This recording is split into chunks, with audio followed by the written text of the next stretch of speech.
Bueno, el día de hoy vamos a hablar de la serie Es una vida bendecida, ¿ok?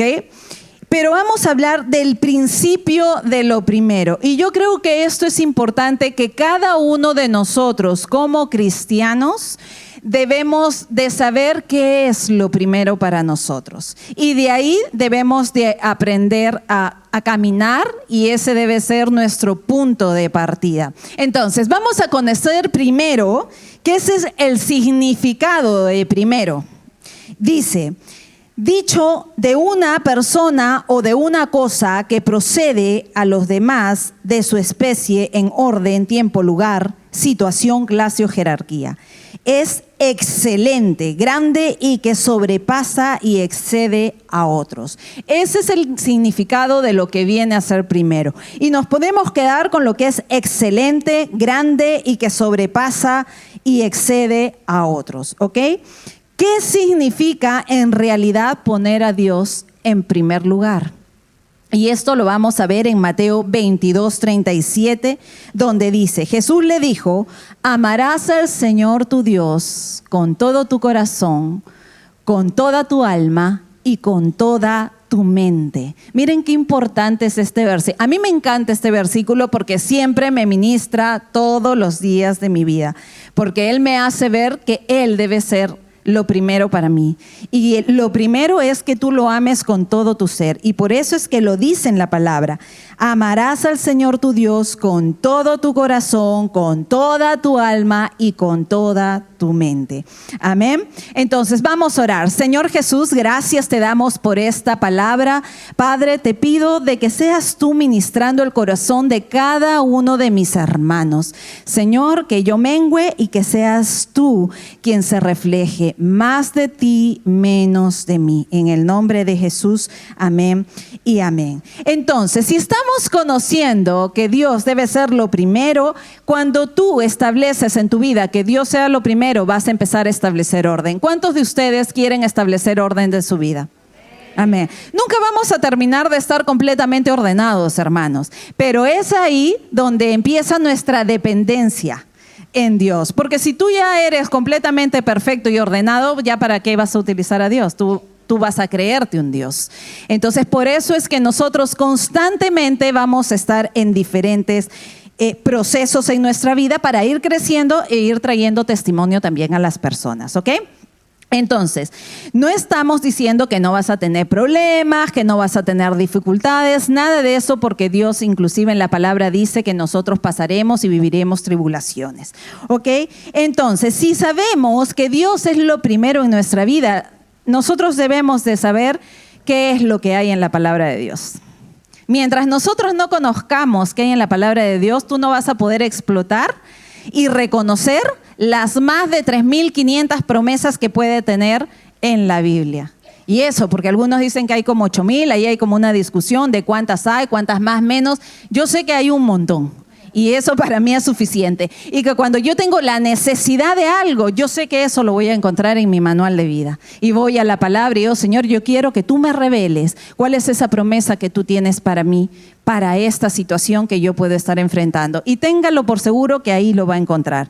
Así que no hay pretextos en decir: yo estoy pasando esto en mi vida porque no sabía. Claro, no sabías por falta de conocimiento, porque no sabías que la palabra de Dios es tu manual de vida. Y ustedes siempre me van a escuchar decir que, si es que ya no me lo han escuchado antes, todo creador de algo pone un manual y hace un manual para que tú lo puedas utilizar. Si yo me compro un teléfono, yo voy a encontrar un manual cómo utilizar el teléfono. Si te compras, no sé, una licuadora, vas a encontrar un manual cómo utilizar la licuadora. Entonces, nuestro manual, nosotros tenemos un creador que es un gran yo soy, que es el excelentísimo, que es lo que dice que es lo primero, es excelente, es grande, sobresale y excede a otros. Entonces, ¿ustedes creen que Dios puede haberse olvidado en poner en el corazón de hombres para que se plasme su palabra? No, definitivamente no, porque Dios nos ha dejado un manual de vida de acuerdo a sus enseñanzas, ¿ok? Entonces, ¿qué es lo que nos dice en Mateo 6:33? Mas buscad primero el reino de Dios y su justicia, y todas estas cosas serán añadidas. ¿Cuáles son todas estas cosas? las promesas de Dios, ¿ok? Pero te dice, hay una clave previamente que te dice, busca primero el reino de Dios y su justicia, y el resto va a venir por añadidura. Y miren, y esta es una cultura familiar que nosotros implantamos cuando nos casamos con Henry. Nosotros dijimos, ok, no la cultura de tu familia, no la cultura de mi familia, vamos a establecer una cultura del reino. ¿Y cuál es esa cultura para nosotros? Que nada nos pertenece y que todo le pertenece a Dios. Que la casa que yo tengo es una casa para el servicio de Dios. Que el carro que yo tengo es un carro para el servicio de Dios. Y todo lo que el Señor nos pueda dar es para el servicio de Dios. Porque Él lo único que está haciendo es darme para administrar algo que es para su reino. ¿Ok? Entonces, esa es nuestra cultura familiar. Que todo lo que nosotros tenemos le pertenece a Dios. ¿Por qué? Porque Dios para mí es lo primero. Y yo solo soy un administrador de cada uno de los recursos que Él nos da. Y eso es lo que nosotros les enseñamos a nuestros hijos. Primero, el reino. Muchas veces nosotros podemos decir, estoy con mis finanzas desordenadas. ¿Cómo las ordeno? Ok, el Señor en la palabra te dice, hijo, conoce lo que es la ley de la siembra y la cosecha. Uno de los tantos, ¿no? Porque hay un montón de cosas y promesas que el Señor nos va a enseñar en la palabra. Pero una de las cosas es aprende lo que es la ley de la siembra y la cosecha. ¿Quieres mantener tus finanzas ordenadas? Ahí va uno. Queremos tener buenos matrimonios. Quiero tener un matrimonio sólido. Ok, empieza a conocer cuál es ese pacto que el Señor puso y habló acerca del matrimonio. ¿Qué más te dijo? Aléjate de las pasiones juveniles. No, pero yo no soy joven, estoy viejo. Justamente por eso, porque los jóvenes a una edad están calenturientos. Entonces, muchas veces tú eres un viejo y estás con esas pasiones juveniles como si fueras un chibolo o una chibola, ¿no? Entonces, por eso la palabra, no solamente esta palabra es para los adolescentes, es para todos. Aléjate de las pasiones juveniles, ¿no? Gózate con la mujer de tu juventud. Gózate, gózate con la mujer de tu juventud. ¿Qué dice el pueblo? Amén. Amor, tienes que decirlo fuerte, pues, ¿no? O sea, gózate, gózate, ¿no? Y eso es lo que el Señor realmente está buscando, ¿no? Entonces, ¿qué es lo que te dice? ¿Quieres vivir fuera de fornicación? ¿Quieres vivir fuera del adulterio? ¿Quieres vivir fuera de la masturbación? Busca en la palabra de Dios. ¿Qué es lo que yo te enseño? Consolida tu matrimonio, aléjate de las pasiones juveniles, ¿no? ¿Qué más nos dice? Gózate con la mujer de la juventud. Y hay un montón, ¿no? O sea, tú tienes que aprender a conocer qué es lo que hay en la Biblia. ¿Qué otra cosa podemos decir? Ay, mis hijos no vienen a la iglesia, mis hijos son así, mis hijos son así. No. Entonces, ¿qué es lo que dice la palabra? Instruye al niño en sus caminos. Que tú le instruyas. No te está diciendo llévalo a la iglesia para que la iglesia sea quien lo instruya. No, ya eso yo se los dejo encargado a los líderes de jóvenes, ¿no? A los líderes de ya, que ellos ya pues se encarguen, que ya se encarguen. No, hermanos, esa es tu responsabilidad. Instruir a tu hijo en sus caminos. Y cuando sea viejo no se va a apartar porque la semilla ya está plantada en sus corazones. Ahorita de repente no ves los frutos, pero ellos ya conocen cuál es la necesidad de caminar con el Señor. ¿Van a haber una etapa difícil en sus vidas? ¿Va a haber una vida rebelde en sus vidas? Sí, lo va a haber. Pero todo va a ser en su tiempo. Ustedes sigan trayendo a sus hijos a la iglesia. La semilla está siendo depositada en sus corazones y eso en algún momento va a dar su fruto. Y nuestra responsabilidad es cubrirlos y estar orando por ellos para que no se aparten de los caminos. Amén. Entonces, eso es querer buscar y poner al Señor como nuestro principio, como nuestro principal eje de nuestro movimiento, como nuestro centro. Todo en esta vida necesita un centro para que pueda tener un equilibrio. ¿Cuál es tu centro? ¿Qué estás considerando tú como primero? ¿Ok? Entonces, ¿qué dice la Biblia sobre el principio de lo primero? Los que han traído su Biblia pueden leer en Éxodo 13, del 1 al 2, y después nos saltamos al 12 al 13. Aquí vamos a hablar del principio 1 de la consagración de los primogénitos y también vamos a hablar de los primeros frutos que tienen que ser ofrecidos. Primero, consagración de los primogénitos. Dice en Éxodo 13, 1, 2, Jehová habló a Moisés y le dijo, conságrame todo primogénito, todo lo que abra la matriz entre los hijos de Israel, tanto de los hombres como de los animales, mío es. No nos comamos ese mío es. Te está diciendo, todo lo que abra la matriz entre los hijos de Israel, tanto de los hombres como de los animales, mío es. Por lo tanto, a ti no te pertenece. En el Antiguo Testamento podemos ver que se enseñó que lo primero, la primogenitura, era lo mejor y a Dios siempre se le daba lo mejor. ¿Qué más nos dice en Éxodo de 12 a 13? Dice, dedicarás a Jehová a todo aquel que abra la matriz. Asimismo, todo primer nacido de tus animales, si es macho, será de Jehová. Pero todo primogénito de asno lo redimirás con un cordero, y si no lo redimes, quebrarás su cuello. También redimirás a primogénito de tus hijos. No se preocupen, hermanos, al primogénito de tus hijos no los pedían que los sacrifiquen. Ahí había era redimido. ¿Y cómo se redimía? Con dinero. ¿Okay? ¿Y qué pasaba con el asnito? Acá, ¿qué es lo que dice? Que también lo tenía que redimir. Y lo tenía que redimir con un cordero. Y si no tenías un cordero, también lo redimías con dinero. ¿Ok? Pero todo lo que abriera la matriz tenía que ser consagrado. ¿Ok? ¿Están entendiendo más o menos por qué es importante? Vamos ahí. Entonces, primero, acá nos está hablando que el primogénito tiene que ser sacrificado o redimido. Pero ¿cómo sabes cuál de estos dos vas a hacer? Porque acá hay dos, hay un asno y también tenemos a un corderito. Recuerda que la ley decía que si el animal primogénito era puro, debía de ser sacrificado.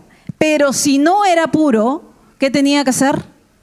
Redimido. Entonces, si eras puro, se sacrificaba. Si no eras puro, lo redimías. Entonces, ustedes dirán, ¿qué tiene que ver esto conmigo? Y tiene que ver muchísimo. ¿Y saben por qué? Porque nosotros no hemos nacido puros, ¿o sí? No hemos nacido puros y nosotros hemos nacido desde ya con una mentalidad pecaminosa, ¿ok? Con una naturaleza pecaminosa. Y por esta situación es que nosotros tenemos que ser redimidos, porque tú no eres puro.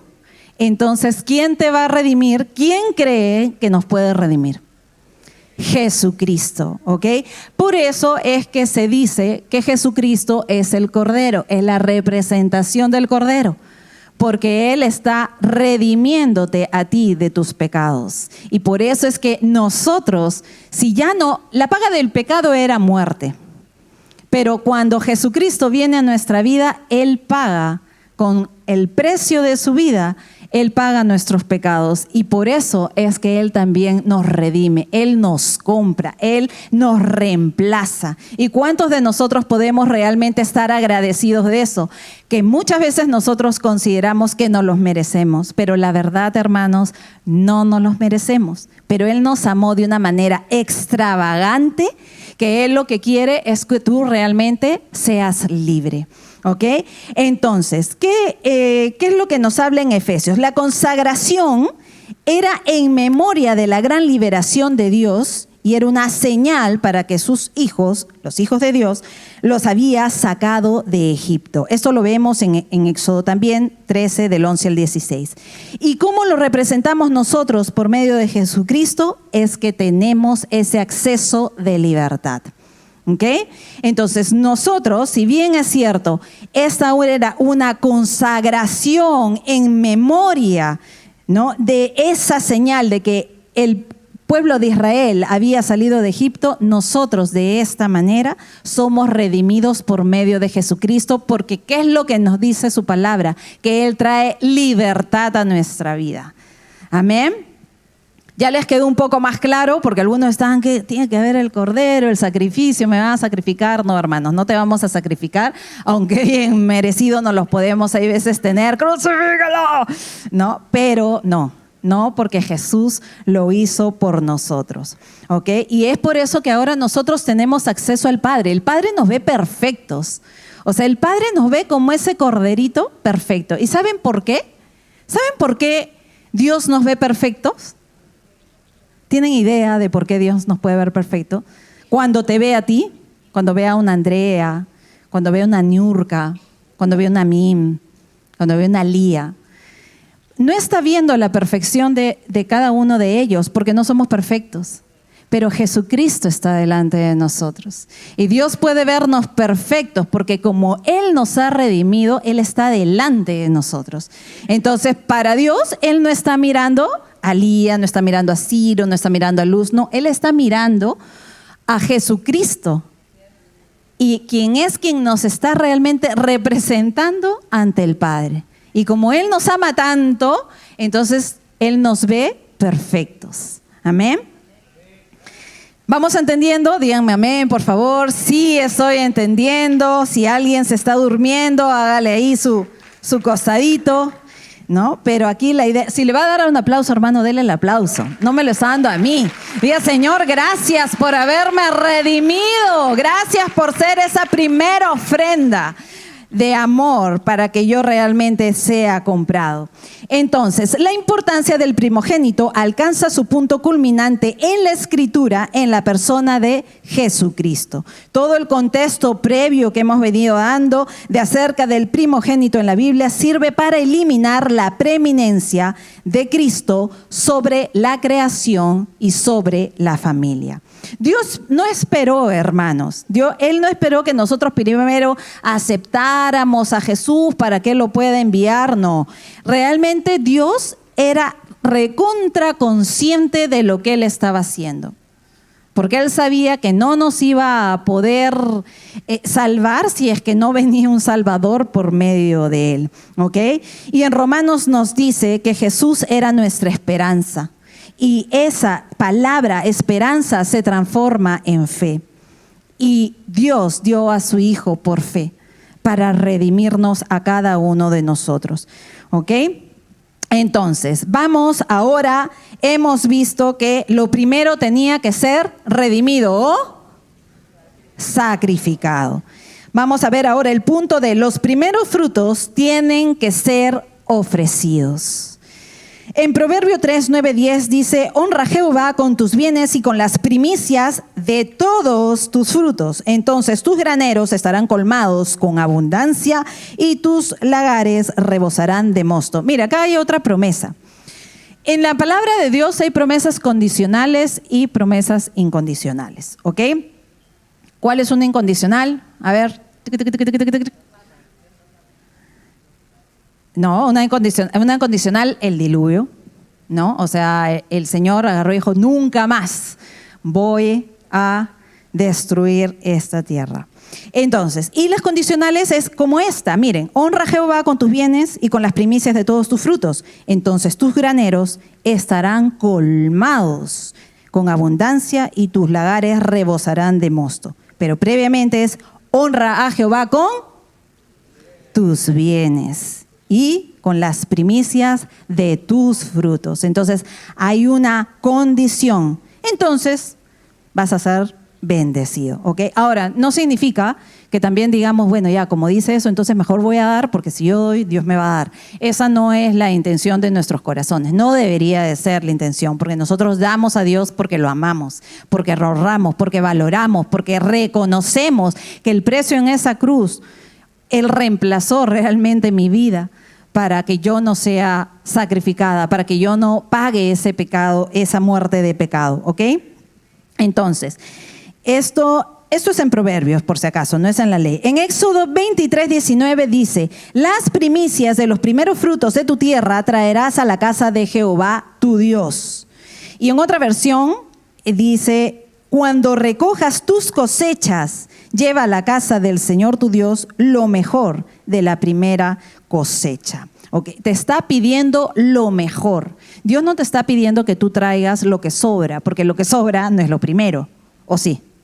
No, no es cierto. Lo que sobra no es lo primero. Lo primero es lo que sale, lo que te dan, lo que se lo primero es lo primero. Primero es primero. Ok, no hay mucha ciencia, hermanos. Lo primero es lo primero. Así como todo es todo, ¿no es cierto? Muy bien. Madre, yo no sé por qué estoy enseñando acá, si ya la gente lo sabe. Entonces, aquí nos están hablando que los diezmos se van a la iglesia.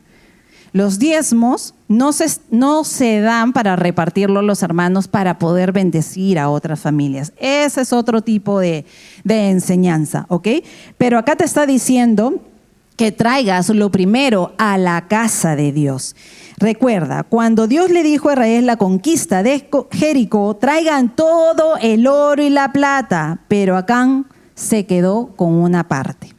Entonces, en Josué, esto ya es para que ustedes puedan leerlo, porque si no nos extendemos. En Josué 6 se decía que lo consagrado, el oro y plata, pero en Josué 7 lo declara maldecido porque Acán lo había tocado. O sea, tú me tienes que traer todo para que esto sea bendecido, pero una parte no fue bendecido. O sea, ¿por qué ese botín no fue bendecido? Porque metieron mano y eso no era lo primero, ¿ok?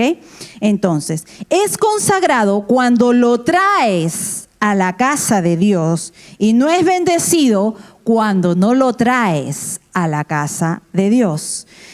Toma fe en dar lo primero.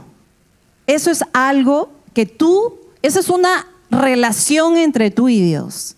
Cuando tú traigas algo al Señor, tú solamente eres consciente y sabes si es que eso es lo primero. Y si lo que tú estás consagrando es para el agrado de Dios y va a ser una ofrenda con olor fragante. Pero eso solamente lo vas a saber tú. Nosotros no somos quien para poder juzgar. ¿Alguna vez ustedes se han preguntado por qué Dios recibió la ofrenda de Abel y no de Caín? ¿No? En Génesis 4:3-5 dice: pasado un tiempo, Caín trajo el fruto de la tierra, una ofrenda a Jehová, y Abel trajo también de los primogénitos de sus ovejas. Esto lo van a encontrar en Génesis 4, del 3-5, ¿ok? Y Abel trajo también de los primogénitos de sus ovejas y de las grasas de ellas. Y miró Jehová con agrado a Abel y a sus ofrendas, pero no miró con agrado a Caín ni a su ofrenda, por lo cual Caín se enojó en gran manera y decayó su semblante. Y no solamente es que decayó su semblante. Como yo sé que ustedes, los que no conocen esta historia de Abel y Caín, van a querer investigar un poquito más. Caín inclusive mató al hermano, ¿no? Entonces, ¿por qué? Porque su corazón se llenó de celo, su semblante cayó. ¿Y por qué cayó? Porque su ofrenda porque él tuvo celo de por qué su ofrenda no tuvo un olor grato. ¿Y cuántos de nosotros hay veces podemos estar en esa posición? Obviamente no estamos matando a nadie físicamente, pero sí podemos estar matando a las personas con nuestra mente. ¿Y cómo lo podemos matar? ¿No? Porque hay ofrendas que sí vienen con agrado al Señor y a veces nuestras ofrendas puede hacer que no vengan de agrado al Señor y tú puedas ver que un hermano está siendo sumamente prosperado y tú te empiezas a llenar de envidia y tu semblante cae. ¿Por qué él y yo no? ¿Por qué tú le das más a él y por qué no me das más a mí? Y de repente estamos teniendo un corazón de Caín, que no estamos dándole a Dios lo primero, no le estamos dando a Dios la excelencia, no le estamos dando a Dios lo que realmente le pertenece. Entonces no es un problema de Dios, es un problema contigo, que Dios no está haciendo lo primero en todo lo que tú le estás trayendo. Y muchas veces somos nosotros los que cortamos la bendición. ¿Por qué? Porque simplemente no traemos una ofrenda que le agrade, sino una ofrenda de lo que nos sobre. El pastor dijo de que yo podía corregirlos.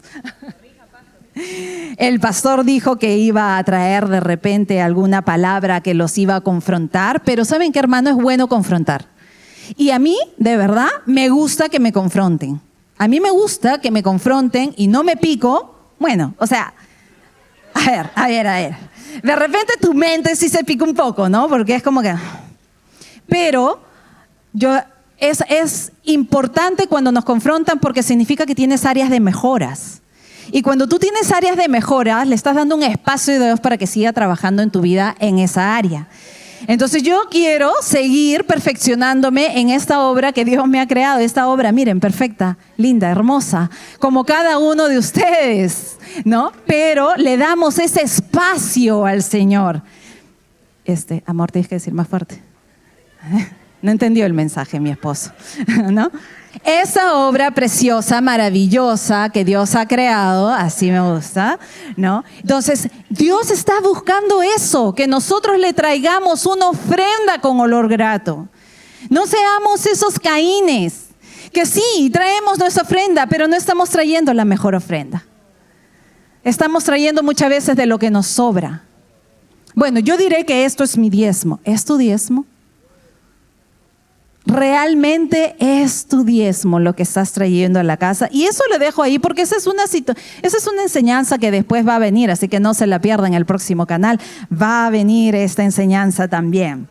Amén. Así que no falte, porque realmente esta serie está, pero así, fuego, fuego, fuego. Así, de verdad que sí. Entonces, con el pasar del tiempo, Caín trajo una ofrenda. ¿No? Con una ofrenda, una de dos cosas pasan. Dios acepta a la persona y la ofrenda o simplemente no la acepta. Abel trajo lo primogénito, pero Caín no trajo de los primeros frutos.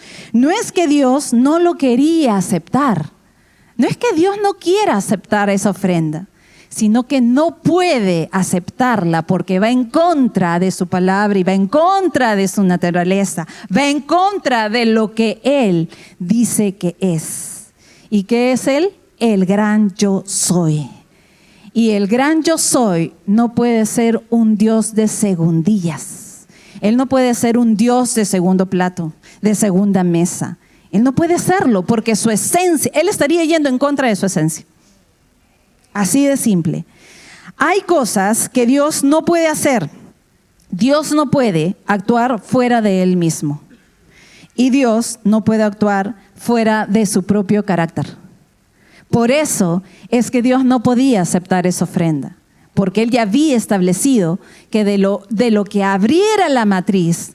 Ahora, acá estamos hablando, Abel era ganadero y Caín era agricultor. Obviamente no iban a traer las mismas ofrendas, pero sí lo que había en la abundancia del corazón, de darlo primero. Porque tú tenías que traer, como decía en la palabra, lo que abriera la matriz. Lo primero que saliera. ¿Ok? Entonces, vamos a hacer un ABC de lo que estamos aprendiendo. Todavía me quedan 11 minutos. Vamos bien, vamos bien. Vamos bien, Natalia. ¿Qué debes saber sobre Dios? Y esto es súper importante. Primero, que Dios no puede cambiar. Dios no puede cambiar, hermanos. Y eso lo tienes que tener recontra consciente en tu vida. Se llama la inmutabilidad de Dios, que es un término doctrinal teológico. Es imposible que Dios cambie. Si Él pudiera cambiar, Él pudiera mejorar. Y Dios no puede mejorar porque Él es perfecto. Amén. ¿Cuántos creen que Dios es perfecto? La perfección ya es perfecta. O sea, ya no lo puedes cambiar. O sea, ya no hay nada más que hacer porque ya es perfecto. ¿Ok? Dios no necesita estudiar, Él no necesita acomodarse a tu situación. Él no puede aparentar ser otra persona como nosotros sí lo hacemos, ¿no? Porque nosotros podemos ser medios camaleónicos, ¿o no? Tú puedes aparentar estar feliz, posteas las mejores fotos de tu matrimonio, tus viajes, pero atrás tu familia es un desastre. Nosotros somos bien camaleónicos y nosotros nos vamos a adaptar a la situación que estemos. Pero Dios no. Para Dios es blanco y negro. Para Él no hay un gris. Para Dios es no y es sí. Para nosotros, nuestro no es sí y nuestro sí es no. Bien loco, ¿no? De verdad. Porque tú puedes decir, alguien te puede decir, oye, mira, vamos a una reunión y tú sabes que no puedes ir a esa reunión. Y tú dices, sí, claro, apúntame, agéndame, me haces acordar, me llamas previamente, ¿no? ¿Por qué? Porque nosotros nos acomodamos a la situación. Pero Dios no puede hacer eso, hermano. Él no puede cambiar porque Él es el gran yo soy. Y el gran yo soy es perfecto. Y el gran yo soy no se va a acomodar a tus problemas ni a tus necesidades, porque Él ya te dijo lo que tú tienes que hacer. Él ya te dijo cómo debes de actuar. Pero somos nosotros quienes no tomamos ese lugar. ¿Cuántos dicen amén? Amén. Al que se está durmiendo, amén. Amén, hermanos, amén. Hermanos, de verdad no se pierda esta enseñanza, porque de aquí va a partir tu caminar. Acuérdense que esto es lo primero que tú tienes que marcar en tu vida. Esa es tu senda, esa es tu visión. Ustedes saben que cuando tú tienes una misión, para que alcances esa misión, tú tienes que establecerte ciertas metas. Y si tú no sabes qué es lo primero que debe haber en tu vida, nunca te vas a establecer esas metas para que llegues a alcanzar ese propósito. Y por eso que es importante, y no lo digo de broma, es importante que escuches esta enseñanza, y no porque la está dando Natalia, sino que es palabra de Dios para que reafirme tu senda. Si tú sabes que no estás viviendo una vida ordenada en este tiempo, yo te digo, escucha, porque lo necesitas. Yo lo necesito, yo aún lo sigo necesitando. Yo lo comenté ayer, yo estoy todavía en un proceso, y yo estoy en un proceso ahorita de salud. ¿Y por qué? Porque simplemente yo he descuidado mi alimentación. Yo he descuidado. ¿Y por qué? Porque me desvié de mi centro. No soy anoréxica, bulímica, nada de eso, hermanos, sino que he tenido exceso de trabajo, y ese exceso de trabajo y de aprendizaje me ha desenfocado en algunas obligaciones y responsabilidades en mi salud. Y entonces, ¿qué significa? Como les dije en un principio, cuando tú lo primero que debe ser Dios no lo estableces como centro de tu vida, va a haber un desorden. Definitivamente va a haber un desorden en tu vida porque no estás enfocada. ¿Ok? Punto 2, ahorita, Dios no puede cambiar. Punto 2, Dios tiene un pensamiento divino. No puede pensar como nosotros pensamos. Eso es imposible. Es imposible, porque Dios es omnisciente. ¿Y qué es omnisciente? Aquí hay dos palabras. Omni, todo. No estamos hablando de los omnivoladores, estamos hablando de omni, O-M-N-I. Omni, todo. Siente, ciencia o conocimiento, todo conocimiento. La razón por que Dios no puede pensar como nosotros es porque nosotros pensamos para tratar de razonar o entender las cosas. Pero Dios ya no tiene que razonar nada, porque Él lo sabe todo, ¿ok? Él lo sabe todo. Entonces, muchas veces nosotros, las personas, yo voy a hablar en mi caso, mi esposo a veces me dice, salimos de la iglesia, no sé, amor, ¿qué quieres almorzar? Y yo, no sé, cualquier cosa. Entonces agarra y me dice, ya, pero cualquier cosa que es, no sé, la verdad ahorita no tengo ganas de pensar. Donde tú me lleves, yo voy a comer. Ya, ok. Un chifita, ay, pero ya la semana pasada comí un chifa. Entonces, ok, ya, chifita. Ya, entonces un pollito. Ay, Henry, toda la semana comemos pollo. De verdad que pollo, ya no quiero. Ya, entonces algo chatarra, mucha grasa. Ahorita no puedo por el tema de salud, no puedo. Tengo que comer cosas que realmente me alimenten. Entonces cambiamos. O sea, le digo que no importa, que me lleve donde quiera, y cuando me quiere llevar, yo no, eso no, ¿no? ¿Cuántos de nosotros somos así? Bueno, yo no sé si soy la única, pero la verdad a mí, pobrecito mi esposo, de verdad eres una bendición en mi vida. Gracias. Mi esposo me cocina, hermanos, mi esposo me cocina y cocina muy bien, de verdad. Te amo, mi amor, gracias por cocinarme, por engreírme. Cocinarme no a mí, cocinar la comida. Que falta no le hace quererme hervir ahí para... No, mentira. Entonces, concentrémonos, hermanos, por favor, en la palabra. ¿Qué es lo que dice en Isaías 55:8? Dice, mis pensamientos no son los tuyos. Los pensamientos de Dios jamás van a ser los nuestros, porque nuestro pensamiento siempre está razonando. Nuestro pensamiento siempre va a querer ir en contra de nuestra voluntad, o nuestro razonamiento lo que va a querer es que nosotros hagamos lo que creemos que está bien, pero no está bien. Y por eso muchas veces pasa que buscamos una consejería con una persona y te dice lo que tienes que hacer, o te da claves o te da pasos de lo que tienes que hacer, pero como no es lo que tú quieres escuchar, pides con otra persona. Y como esa persona también está alineada a la primera, pides una tercera consejería. Y así nos podemos estar pasando de consejería en consejería y te pueden estar diciendo exactamente lo mismo, pero no es lo que tú quieres escuchar, porque no es lo que tú quieres razonar. Entonces, por lo tanto, pides un consejo a alguien que no conoce de Dios y obviamente te va a afirmar con las cosas que tú necesitas escuchar. Y ahí es donde nosotros simplemente nos amoldamos a lo que este mundo está viviendo. Pero Dios que nos dice que nosotros no somos de este mundo. Nosotros realmente debemos de establecer el reino de los cielos aquí en la tierra. ¿Y por qué? Porque somos embajadores del reino. Y un embajador, miren, yo de verdad, 3 minutos, yo de verdad trabajaba con embajadas. Y cuando yo llegaba a una embajada, yo decía, estoy en, no sé, Estados Unidos.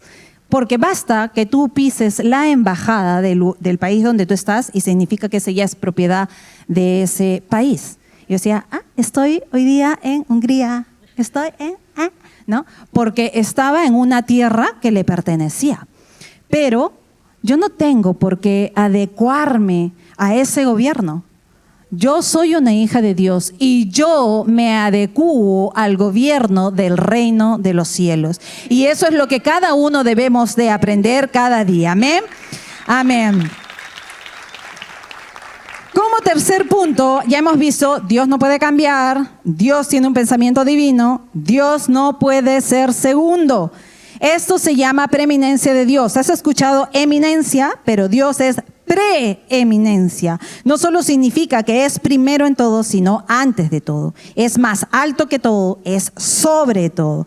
En nuestra vida hablamos de poner a Dios primero y eso es importante que cada uno lo hagamos. ¿Ok? La razón por que Dios no puede aceptar la ofrenda de Caín, ¿por qué fue entonces?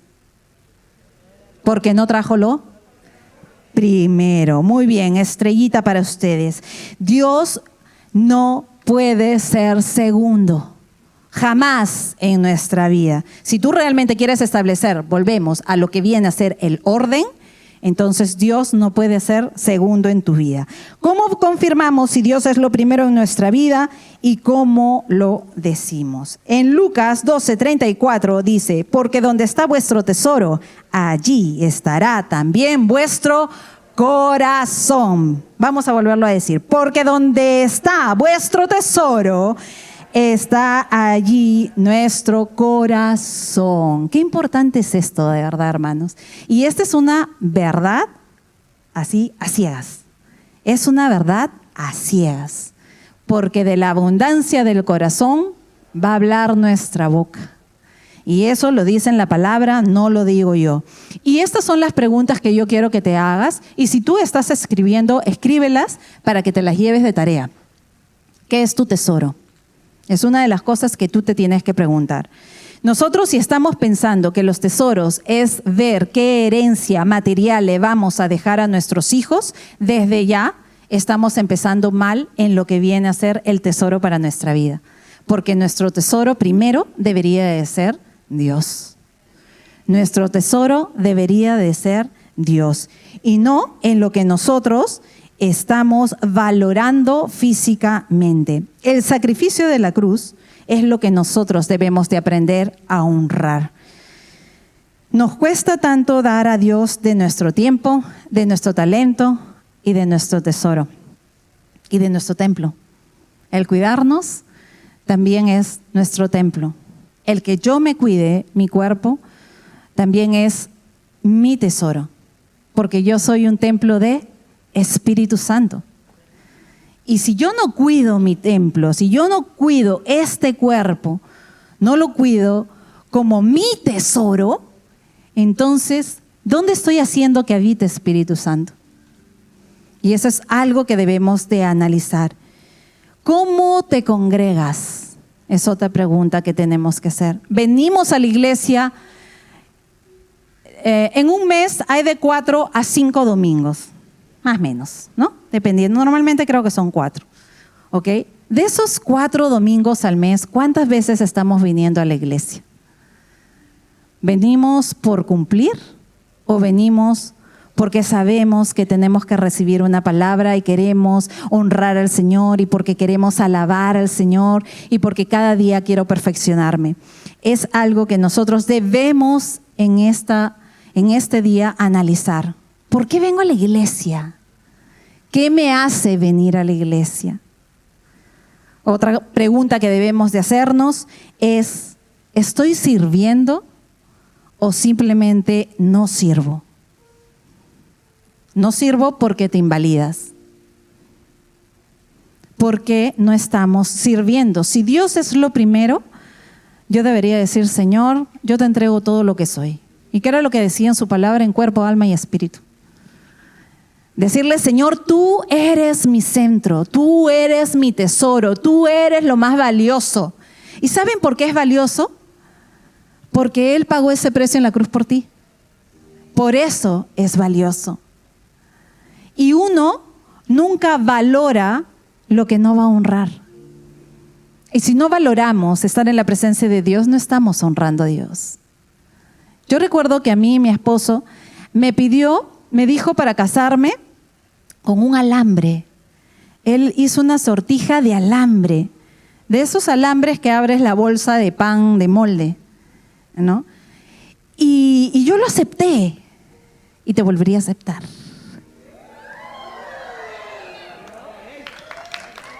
Mío, ese hombre es mío.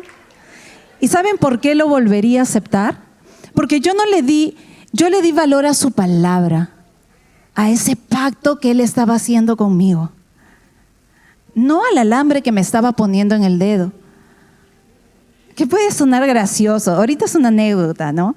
En ese momento de repente yo pude haber pensado, un alambre, lo último que esperé. Pero no, hermanos, ¿saben por qué? Porque yo amaba a ese hombre, lo amo. Y no importaba qué cosa material Él me diera, yo sabía que su palabra tenía poder, que su palabra tenía compromiso, que su palabra cargaba amor. Y eso es lo que Dios nos entrega. Dios te entregó ese precio en esa cruz porque te amaba, porque quería hacer un pacto contigo, porque quería un compromiso contigo, porque lo quiere, porque quiere ese compromiso. ¿Cómo no servirle, hermanos? ¿Cómo no servirles a ustedes? Si yo lo hago por amor, no lo hago por ustedes, porque yo no los quiero. No, mentira. Es una broma, no lo tomen personal. Solo que necesito reanimarme para no llorar. Necesito dar alegría. Nosotros servimos porque amamos a Dios y porque amamos al prójimo de manera evidente. Sí los amo, hermanos. ¿Y saben qué? Los amo con sus defectos. Me encantan los defectos de las personas. ¿Y saben por qué? Porque me ayudan a construir mi vida. Porque me ayudan sus testimonios de vida. Porque me fortalece los defectos de las personas. Yo digo, Señor, gracias. Gracias porque tú me sacaste de esto. O porque tú me estás enseñando cómo no debo ser. Amén. ¿Y cómo no le voy a dar? ¿Cómo no le voy a dar? Si todo lo que yo tengo es por Él. Yo tengo una casa por Él, no por mi inteligencia, no por mi esfuerzo en el trabajo, no. Porque si Él quiere, simplemente hoy día me quita la vida. Y adiós casa, adiós carro, adiós viajes, adiós todos los sueños y todos los planes que yo pueda haber formulado en mi vida. Todo depende de Dios, hermanos. Todo. Por eso es que Él tiene que ser lo primero para ti. Porque de Él depende todo. De Él depende que tengas vida. No depende de ti. ¿Quién tú eres? para tener vida. ¿Quién tú eres? Hoy día podemos estar aquí, mañana no podemos estar acá. ¿Y cuántos de nosotros pueden decir, yo me voy a ir con el Señor? ¿Cuántos pueden decir, yo acepté al Señor en mi corazón? Y yo abro esta pregunta para todos. Y sobre todo aquellos que nos visitan por primera vez. Si alguna vez ustedes realmente abrieron su corazón y le dijeron, Señor, yo quiero ser parte de esas promesas maravillosas. Y no solamente quiero creer que tú has muerto en esa cruz y ahí terminó tu función. No, tú has venido a salvarme.